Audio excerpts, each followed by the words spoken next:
Oi gente, quem acompanha nosso canal deve ter visto que no último vídeo a gente falou sobre videodança, com a ajuda dos bailarinos Marcelo Sena e Felipe Macena, que integram o elenco da Se Etc. E durante nosso encontro, com distanciamento, eu aproveitei para conversar com eles também sobre a companhia, que completou 20 anos no último ano, e também como eles vêm tentando driblar a pandemia para continuar produzindo dança.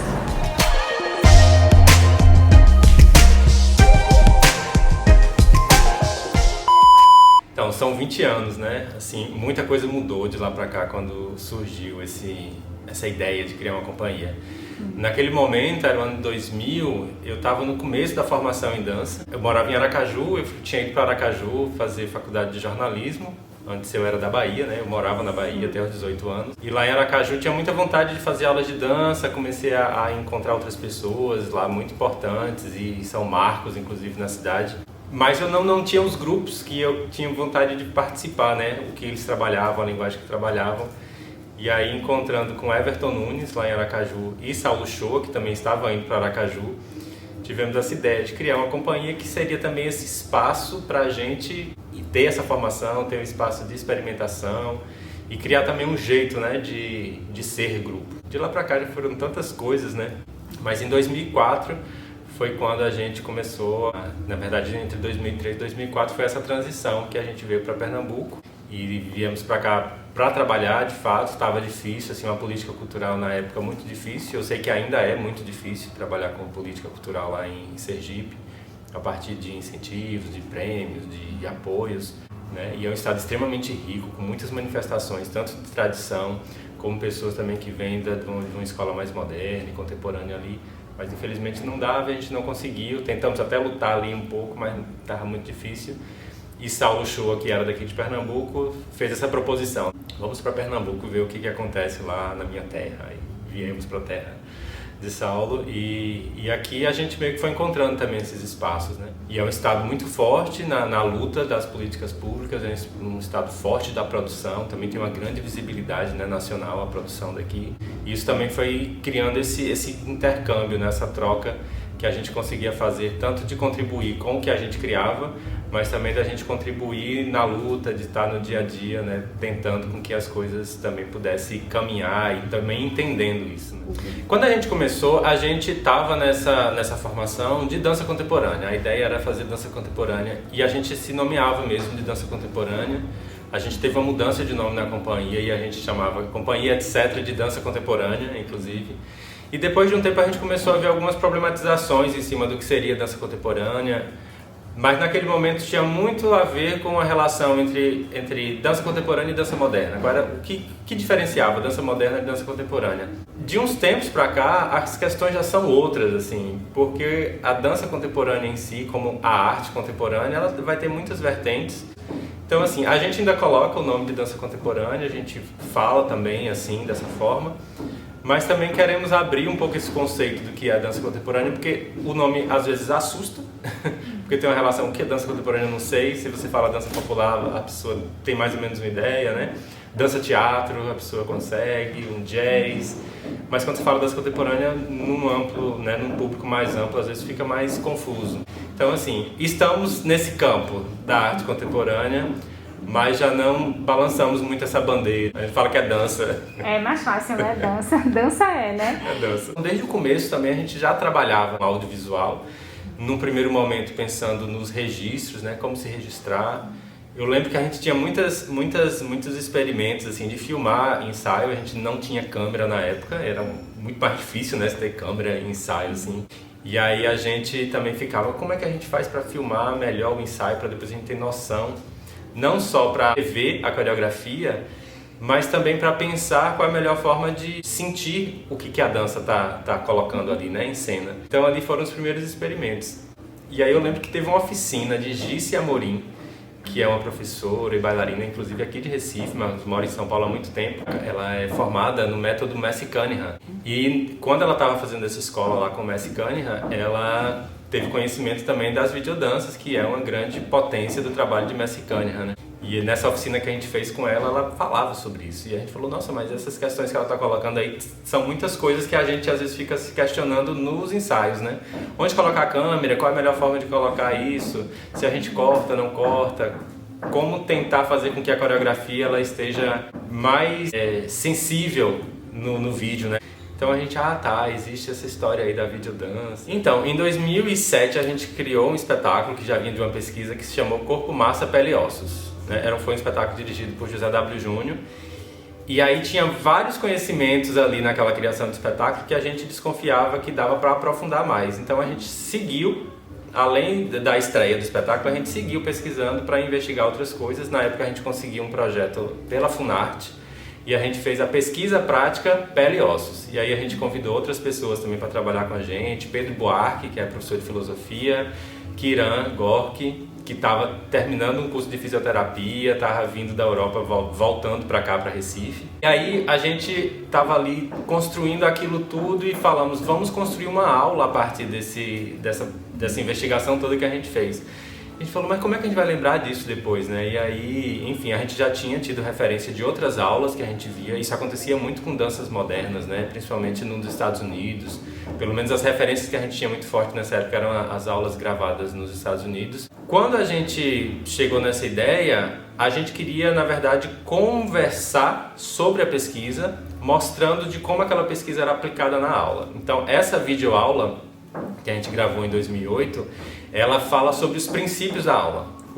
Quais eram as áreas de conhecimento que a gente estava investigando para chegar ali, cinesiologia, fisioterapia, a educação somática. Então, aí entravam várias outras técnicas que a gente não é especialista dessa área, mas a gente estava dialogando com elas e a gente construiu essa aula.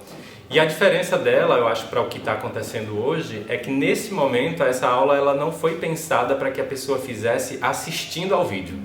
Ela estava assim, a aula acontece mais ou menos assim.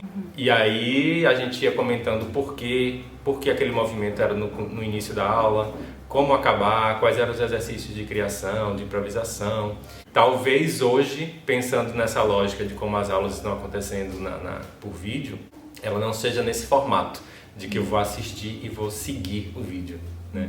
E a gente tem até repensado, inclusive, assim, esse dia a gente estava até conversando, assim, vamos refazer aquela aula nessa lógica de colocar a pessoa para fazer junto, né? Então, talvez é um projeto futuro também de fazer. E não dava para postar a aula inteira na internet, porque o YouTube na época só podia colocar 10 minutos.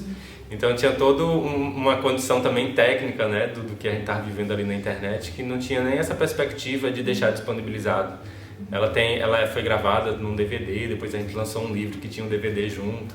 E era assim que a gente conseguia distribuir, né? Hoje a gente consegue colocar muitas horas, né, na internet. Antes da pandemia, a gente já estava desenvolvendo esse trabalho de videodança, pensando sobre essas questões. Quando chegou o isolamento, pra gente foi ao mesmo tempo que triste e cruel mesmo, assim, né? Porque a gente gosta da plateia, a gente gosta de estar no meio das pessoas. Os espetáculos a gente tem muito contato, sabe? Tem um espetáculo que anda pra rua, que é os Superficiais. E foi o primeiro espetáculo que eu dancei profissionalmente.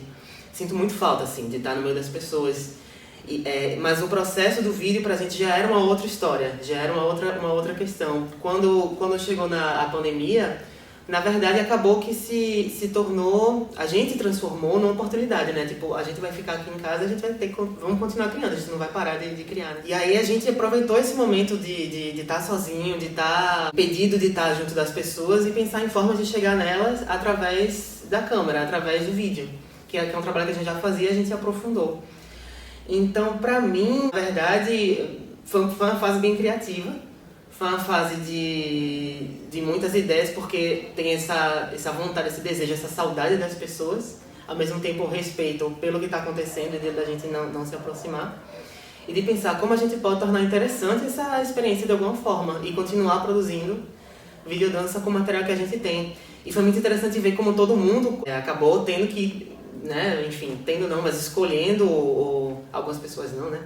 mas escolhendo estar lá na câmera, estar lá no vídeo, entrar em contato com as pessoas ali. Foi bem interessante porque acabaram surgindo muitas visões diferentes de como trabalhar, né? De como filmar, de como se colocar para as pessoas, de como filmar a dança. Eu acredito que a pandemia chegou no momento que a companhia também está passando por uma transformação. Tanto da formação da companhia, como do jeito de trabalhar. Eu acho que talvez esse número redondo também de completar 20 anos, talvez também mexa, né, com os nossos arquétipos, né, das décadas, fechamento de décadas. Quando chegou a pandemia, que a gente foi obrigado a ficar em casa, meio que estava rolando já um pouco dessa vontade de se reservar um pouco. A gente tinha acabado de fazer uma circulação nacional pelo palco giratório. Infelizmente foi um processo doloroso e difícil, né, para o que a gente está vivendo. É um momento político também horroroso que a gente está vivendo, então isso também isso deprime também a gente, né, de pensar a história da política do Brasil do jeito que está, mas pelo menos eu acredito que temos mesmo esses altos e baixos, né, ao longo da história das políticas, então talvez é um momento da grande baixa e espero que a gente consiga superar isso. E aí o que aconteceu? A gente também, nesse sentimento de também se reservar um pouco, de amadurecer o que aconteceu nesse tempo todo, a gente não produziu tanto. Então a gente fez mais um processo de repensar a companhia, de repensar o nosso trabalho. Eu também estou completando 40 anos, acho que isso também dá uma outra característica, né, junto com isso. Eu sou um fundador, então tem 20 anos, é metade da minha vida que eu estou nesse trabalho também de manutenção da companhia, de estar à frente desse trabalho. Então muitas coisas se misturam, né? São muitas camadas de coisas e que às vezes é difícil dizer tão especificamente onde é que a pandemia entra. O que acontece nesse período é justamente um refletir, é uma reflexão. Agora a gente continua criando, agora bem menos, e tudo no campo do audiovisual e também do áudio, né? Que é um caminho também que a gente tem de pensar uma dança para o áudio. Sou também músico, então trabalhar com composição, como pensar as possibilidades desse áudio, né? Então tem muitas ideias que foram surgindo a partir daí e também muitos abandonos, né? Os momentos dos desapegos e olhar para outra direção e ver do que a gente aproveita do que aconteceu até agora para seguir. E muitas parcerias, né? Pra gente foi muito feliz, assim, ver outras pessoas convidando a gente para falar nos projetos, inclusive essa entrevista que a gente está fazendo aqui, assim, inclusive agradeço de estar tendo espaço na Ponta do Pé, que é um canal também acho importantíssimo para a história da dança daqui, para a divulgação, para o conhecimento da dança. Então, outras pessoas foram convidando a gente ou para participar, para filmar, para, enfim, dar um olhar no ensaio e colaborar. Teve coisas que a gente tinha feito antes que não tinha lançado ainda e fomos lançando, então foi aos poucos, lento o processo de produção, né, de exposição desse trabalho, mas tem sido intenso. Então, quando começou a pandemia, esse processo todo, teve uma primeira criação assim que veio, que foi da angústia de estar dentro de casa sem poder sair, depois de um ano de muitas viagens, foi que a gente lançou, foi o Zais.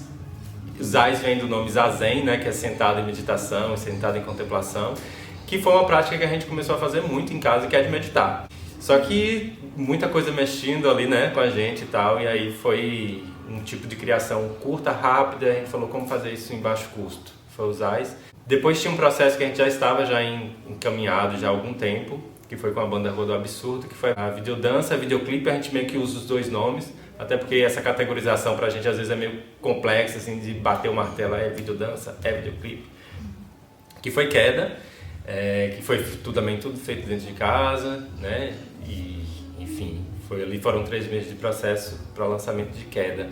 A Rádio Etc. é um podcast que a gente tem já há alguns anos, de 2011, que era um podcast que a gente conversava muito sobre os bastidores. E aí durante a pandemia também a ideia foi meio que mudando também, assim, como aproveitar esse canal de áudio, inclusive agora está bem mais popular, né? Nesse processo de construção, né, do podcast, a gente entrou agora numa vontade de vamos pensar ele como um canal de experimentação sonora, né? Então ele tá mais um canal que a gente está pensando ele como artes sonoras, né? De colocar trilhas, de colocar os experimentos, o que a gente vem chamando de audiodança, que é uma pesquisa também já de longos anos.